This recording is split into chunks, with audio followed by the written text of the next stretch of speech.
Every time, we want to bring you stories that will move you, stories that will push you, stories that will inspire and motivate you to know that you can also make it.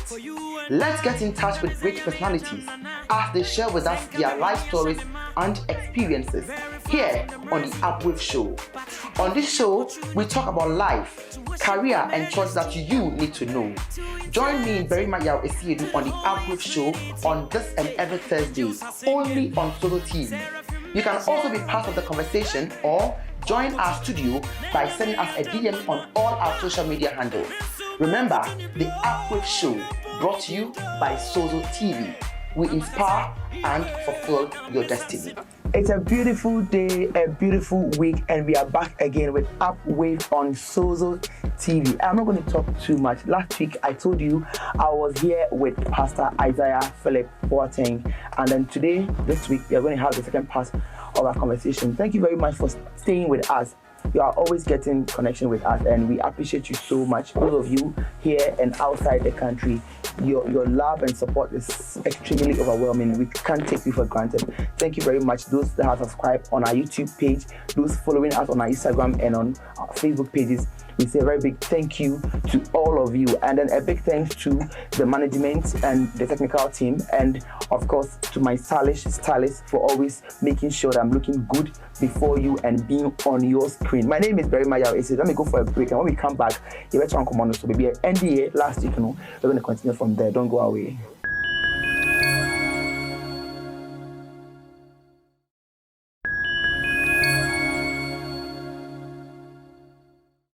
Welcome back. This is your favorite Upwave on Sozo TV. Last week we had the part 1 with Pastor Isaiah, and then we are going for the part 2.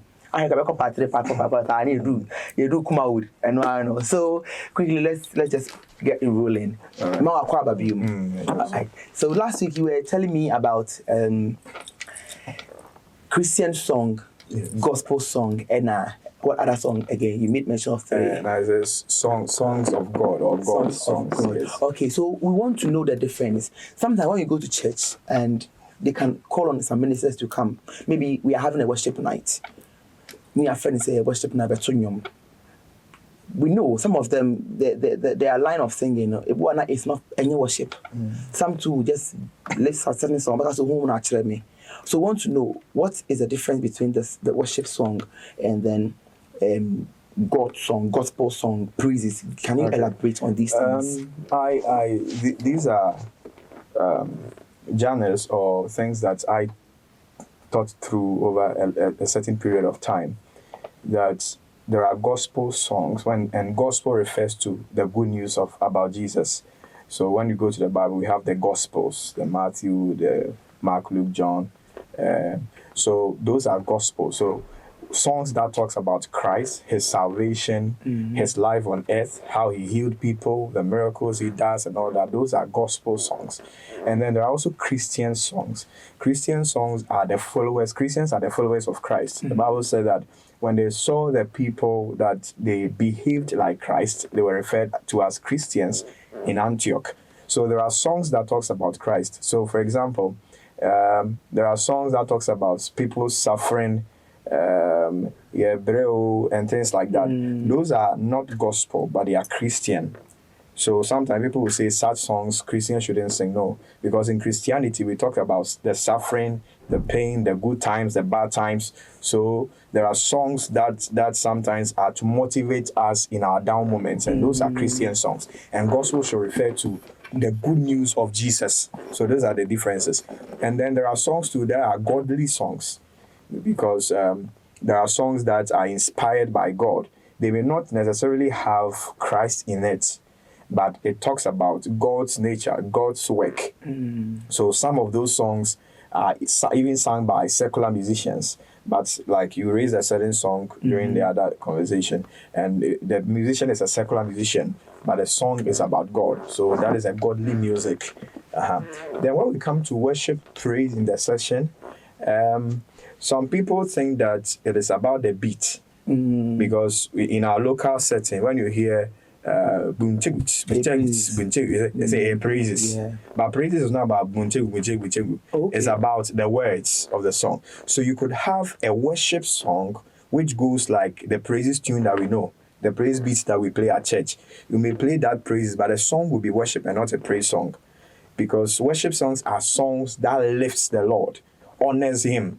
You use those songs to let him know that he's the highest, he's the greatest. So he said, we are bigger than what people say. You are bigger than. These are songs that worship the Lord. Okay. And worship is almost similar to praise, because praise also adores him. You are honoring him, you are thanking him, you are blessing him. So there are praise songs, there are worship songs, and there are also thanksgiving songs of thanksgiving to the Lord. And there are also intercessory songs that talks about people interceding for people. And there are also prayer songs that are for prayers. Okay. So example, a song like Yehovah,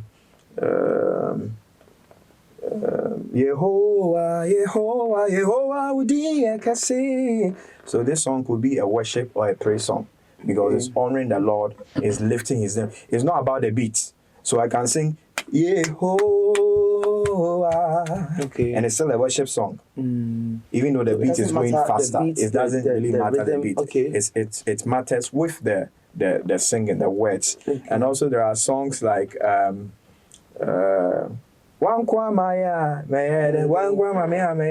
a prayer song. Okay. So if it's a worship seminar, a worship program, you can't go and sing or you are singing worship in church. No, that's a prayer song. Okay. You see, we are praying to God that if he doesn't fight for us, who can fight for us? So we have to know the differences between all these songs and know when to sing them. Okay. Okay. So you were saying that you are combining pastoral and then the music. Okay. So which means you sing. You are being invited to sing in churches. Do you take charges? I've never taken charge. So, And it's a bit challenge in a sense. Charging is not bad anyway. Because sometimes there have been times that you may be invited to a program and then after you are given meat pie and Fanta to go, but you went with the transportation. Sometimes you go with a band.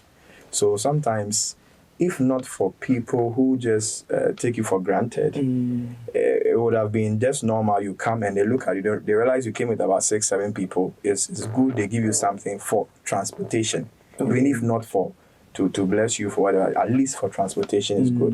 And that's the reason why people are charging, because if they don't charge and they get there, it becomes a problem. Okay. So for me personally, I don't charge, but sometimes for some time now coming, what I do is that if I'm to minister at a program, I just tell them, I'm coming. Do I have to come with a band? If I have to come with a band, then they have to be sorted out, at least with transportation. Okay. But I don't place a charge like maybe 3,000 or 5,000 or So something. before you got here, Pastor Isaiah, Yes. being known, I'm sure you were invited 1 or 2 times for programs. Do you have any bad experience, bad moment?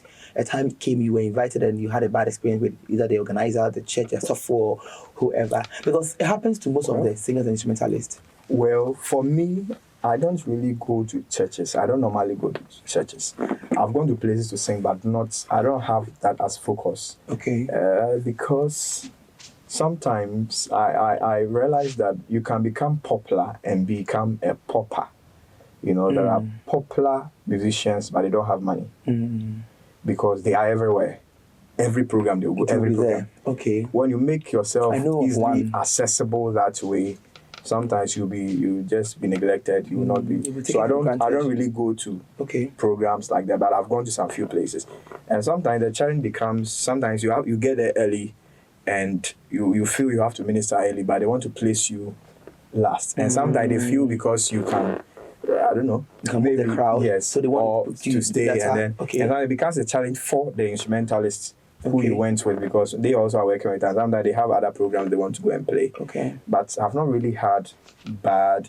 For me, I understand the ministry and many things. So there are things that have happened, but I don't see them as something that brings my spirits down. What was the toughest decision you ever took in your life? Toughest, I'm not sure if it's the toughest, but one of the decisions that, well, maybe tough in my life was I married early. I married at 24. And that seemed early for most of my peers, young men who they want to get some money, get building, and get all that before they marry. But I married quite early. I think after university, few years after university, then I settled down. So that was I wanted to ask you, but I want you to say it yourself because I saw the ring and I'm like, you married. So what pushed you to marry at that young age? Well, one of the reasons I married is because I felt it was the right time. 24. I felt it was the right time. Now I'm dying. I mean, I died. Okay, I had but I was a bit separate from them. And I became a pastor at the age of 16. Hey. Yes, so I became a pastor very early. Okay. And so I had that leadership role very early. And at that point, you would have to be working with females and all that. So it's important you marry as a pastor, taking care of. And I was even transferred to the Volta region. Okay. I went to the Volta region to take care of the church there. I went to Asamankese and I came back. Now I'm a pastor at Dakuman. I have a branch there of our church. And so the marriage was necessary because as a young man, you need to have a wife to also help you at home and also other things. And, so it was a good thing I did at that time, and I'm still happy I'm married. So you think when it comes to the male gospel musicians, a male problem on? It's a challenge, and a problem. But it is one of the aspects of it. But for you to have married at that age, I feel like now a problem. I don't know how. At the point you couldn't resist. So. No. For me, did you ever fall? No. I growing up, I was raised in a Christian home. Okay. And one of the things that I was afraid of was to break the heart of a woman. Okay. I was afraid of that. Okay. Even at the university level, I didn't have any woman in my life. Even though there were women around me because I was singing, I was preaching, and by the grace of God, I also prophesy, work in the miracles and all that. So it attracts women. Okay. But I realized that I wouldn't have time for you because I was so concentrated with the ministry. Okay. So I didn't want to get into a relationship, end it, go into another one. So till the time I felt it was right for me. So women were not really a challenge for me. It was not a reason why I married. Okay. Of course, it could be a factor. But the main reason was I felt it was the right time for me to marry as a pastor. Okay. Is she also in the ministry, your wife? Yes, she's also in the ministry, but she also works she's in the educational sector. Okay. As a teacher. So how is family life? Tell us about family life, a pastor and a musician, gospel musician. How is it like combining all of that? Pastor and musician. And a husband, and a father. A father is by grace is going well. This year, I think we are 8 years in marriage this year, and I have 2 children. At the beginning, there were some challenges, financial challenges and stuff like that. And sometimes, you would have to go for programs, you come late to the house and all that. It was a big challenge. Even though when I married, I was a pastor and I was a musician before the wife came in. Okay. But we have to compromise on many things and also realize that you have a woman, so everything you have to tell her. Okay. So at the beginning, there were some few challenges, but along the line, everything fell in its course. And then she understood the kind of work I'm doing. And I also try to be open as much as I can to her. And by the grace of God, she's also been helping me in the ministry. So things have become easier for me now. Okay. Yeah. So if you are asked to advise someone your age, not now, I mean, before you became Pastor Isaiah, someone trying to be you, what advice would you give the person? The main advice I'll give the person is that service is very important. Don't rush to be there. You have to go through the process. The process is very important because I realized that if you don't go through the process and you are placed there, you wouldn't have the capacity to stay there. If you don't go through the process and you are placed there, you wouldn't have the capacity to stay there. And some of these things, example, miracles do happen.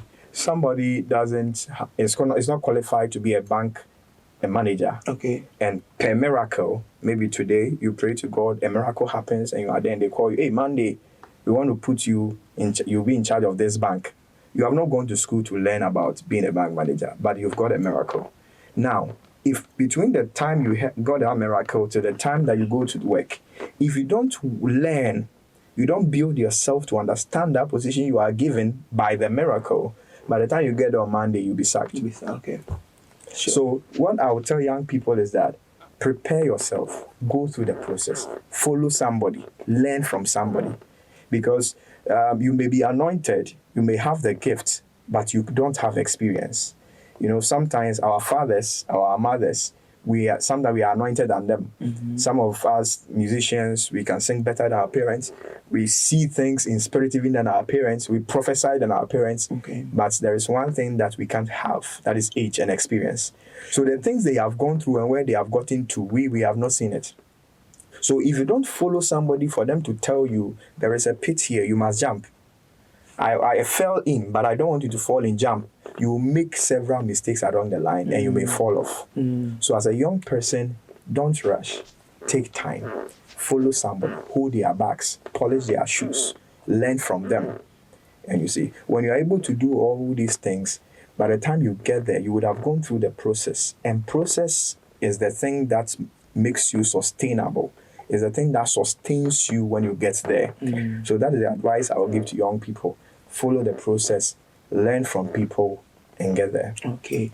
There is one last question I would like to ask you. You being a pastor, follow the process, serve.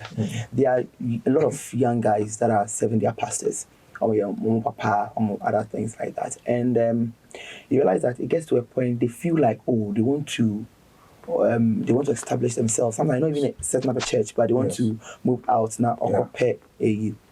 Then the head pastors, they begin to have problem with them. Some end up cursing them. That's true. What is your take on it? Well, I fall on both sides. One of the things is that the as a head pastor or as a leader, you are not God. Like myself, by the grace of God, I have some few people under me. I'm also training, building up. I'm not God over them. So as a pastor, a head, you are not God over the people. You are just a shepherd. And there is God there. So sometimes through the service, when the person feels they have to go, the only thing is that you just have to pray to their God, because God may have spoken to them and not to you. But also pray to God. If the pastor can put away their sentiments and what they feel about the person and all that, and go to God about, sometimes God may say, let him go. They also have to do something. And I think sometimes that is one of the best things, to have seeds or children who are doing well at various areas, not only around you.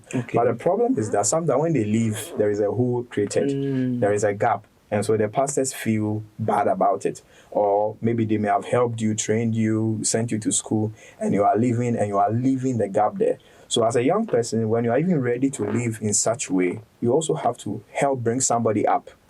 That is one thing I think if the young people could do that, it will help. So whilst you want to live, if you're a keyboardist, you also are training somebody to replace you. In such way, your pastor may not fill that space or that gap much, and they can easily let you go. So I think that is how we can go about it. And some of them too, it's not really like they've heard from God, but some of them out of pride, they want to be on their own. Maybe when they are with the pastor, they see the monies coming to him, the fame and the everybody coming to them and all that. And they want to also have that kind of feel. Some too, that's their issue. So they want to live through that. And that is a problem. That wouldn't help you to get there. Well, so we will be back after this break, and then we'll have a last question, then we end. So don't go away.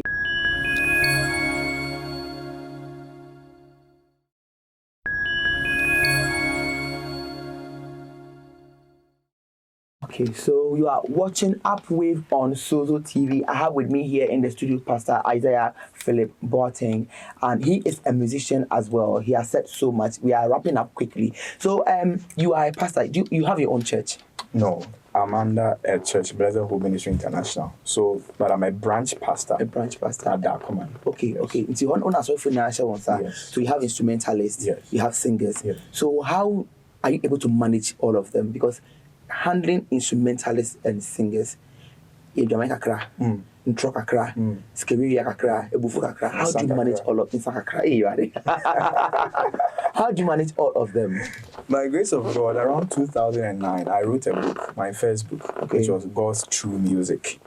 And in that, God gave me a lot of revelations about instrumentalists and singers, in the sense that Lucifer in heaven, the Bible said he was an anointed cherub, where when he opens his wings, you have sounds of instruments and melodious tunes and all that. And the things that dethroned him, the things that made him come down, was pride. He wanted to be greater than God, and money. And most of the things that destroy Satan are the things that he wants to use to destroy musicians, because as a musician, you are taking the place of Lucifer in heaven.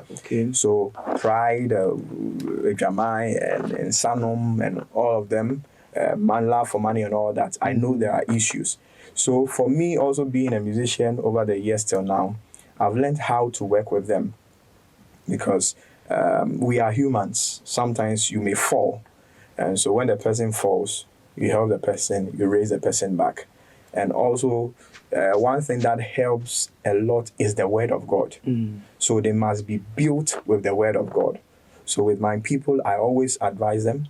I teach them the word to understand the ministry. You see, when you understand the grace upon you and the anointing upon you, you will know that some pleasures are better to draw away from you. It's better to suffer certain things because of the sake of the ministry or the anointing.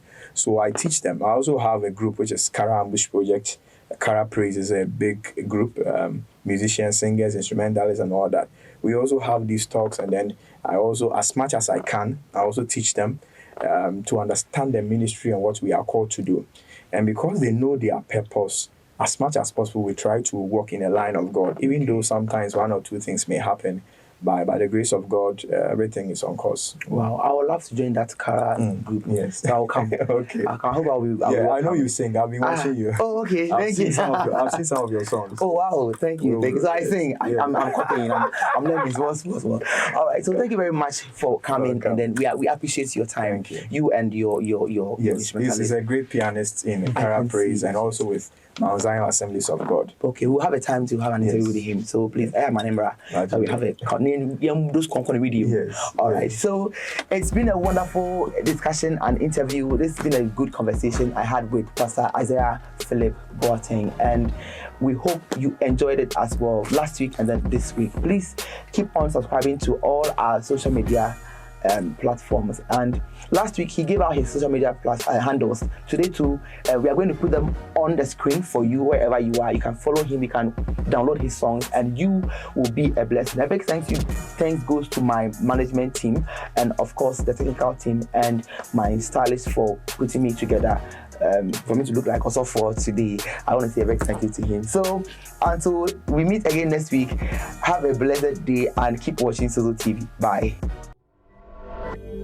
Sozo TV, inspiring, fulfilling destiny.